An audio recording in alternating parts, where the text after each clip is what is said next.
ছেলেরা আছে অন্তত সক্রিয়ভাবে এমপি হওয়ার মতো, তাহলে 5টা পুনর্বাসন আমি তো ন্যায্যতাই নিশ্চিত করতে পারবো। তাহলে এই যে পুনর্বাসন করার একটা কথা আপনি বলেছেন, মানে আপনার হাউসকে কার্যত এটা আন্ডারএস্টিমেট করা, কিন্তু এটা কোনো কাজ নাই, এটা দরকার নাই, এটা রাষ্ট্রের অর্থ ব্যয়, এই সমস্ত একটা বিভ্রান্তিকর ভাবে উপস্থাপন করা হচ্ছে। এই জন্য আমি বলছি এই মানুষগুলো আমাদের থাকা উচিত না। হয় আমরা আপনার মধ্যে যাই, কিংবা মামুন ভাইয়ের যে পদ্ধতি এখানে যাই, কিংবা আমরা মিক্স পদ্ধতিতে যে লোয়ার হাউসের 400-র মধ্যে আমরা ধরেন 200 আমরা ডাইরেক্ট পদ্ধতিতে যাই, কিংবা ফুয়াদ ভাই একটা কথা বলছে 100 ঘূর্ণায়মান পদ্ধতিতে যাই, হতে পারে, কিন্তু ব্যবস্থা আমাদের একটা পরিবর্তনের যেতেই হবে।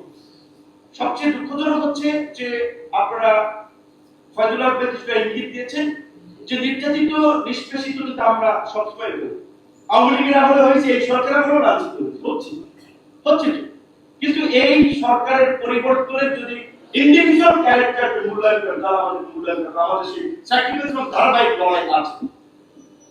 তারপরে এই সরকার আনকন্ডিশনাল সমর্থন দিয়েছিল, অনেক আশা, অনেক মোহনে সমস্ত মোহ ভেঙে খান খান হয়ে গেছে।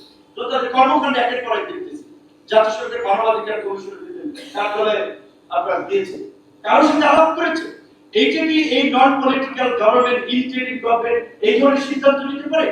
এখন মার্কিন যুক্তরাষ্ট্রের সাথে ট্রেড আপনার আলোচনায় সেখানে তারা বলছে যে তারা আপনার প্রকাশ করা যাবে এমন শর্ত দিয়েছে, সেই শর্ত পালন করে আপনার এই শার্ট প্যান্ট বেচা অর্থনীতি ঠিক রাখতে তাদের পালন করা হবে। কারণ বাংলাদেশটা কিন্তু শার্ট প্যান্ট বেচা অর্থনীতির উপরেই শুধুমাত্র ব্যাকবোন দাঁড় করিয়েছে, বিকল্প নাই। কারণ এখন যদি আমেরিকা এই টেরিফ সমস্যায় না পৌঁছাতে পারে, অর্থনীতি একটা ভয়াবহ কলাপস করবে, বেকারত্ব বাড়বে, নৈরাজ্য তৈরি হবে। কারণ গার্মেন্টসের 40-45 লক্ষ কিন্তু আপনার মানুষ আছে এবং এর সাথে আরো অন্যান্য পেশাজীবী আছে।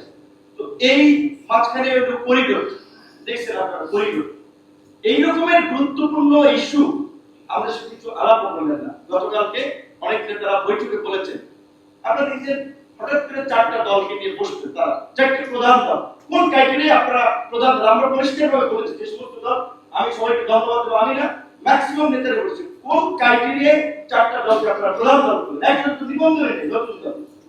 তারপরে আবার ডেকেছেন 13 জনকে, আরো অনেক দল আছে, কেন তাদেরকে ডাকেনি?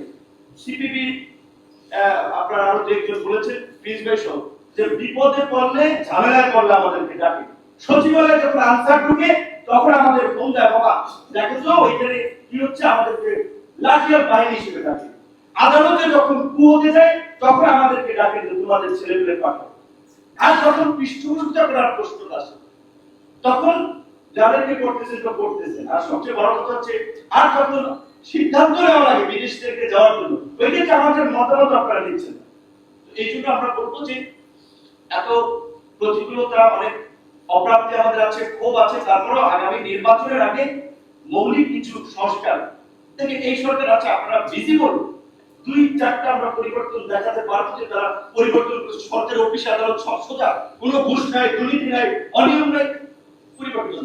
আমরা দেখলাম যে আমরা জেলা পর্যায়ের মানুষ স্বাস্থ্যসেবা পাচ্ছে, হসপিটালগুলোতে খুব সুন্দর একটা পরিবেশ, আমাদের এই বিশ্ব মানবতার দূত শান্তিতে নোবেল পেয়েছে ডক্টর ইউনূসের সরকার এটা করেছিল, সব জেলা পর্যায়ের হাসপাতাল নিট অ্যান্ড ক্লিন, উন্নত মানের চিকিৎসা, কোন জায়গায় আমরা এই পরিবর্তন দেখতে পাই?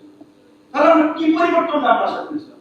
আজ এই মৌলিক একটা পরিবর্তন আপনারা যেটা বলেছেন না, এইবার খালি একটু শুরু করি, সামনে আরো ওই ভাই বলেছে, সামনেও আঞ্চলিক ভাষা বলেছে, সামনেও মানে অনেক কিছু গেরি ধাক্কার কথা ভাই বলেছে, পরিচয় ভাষা, আঞ্চলিক ভাষা, এত সহজ হবে না।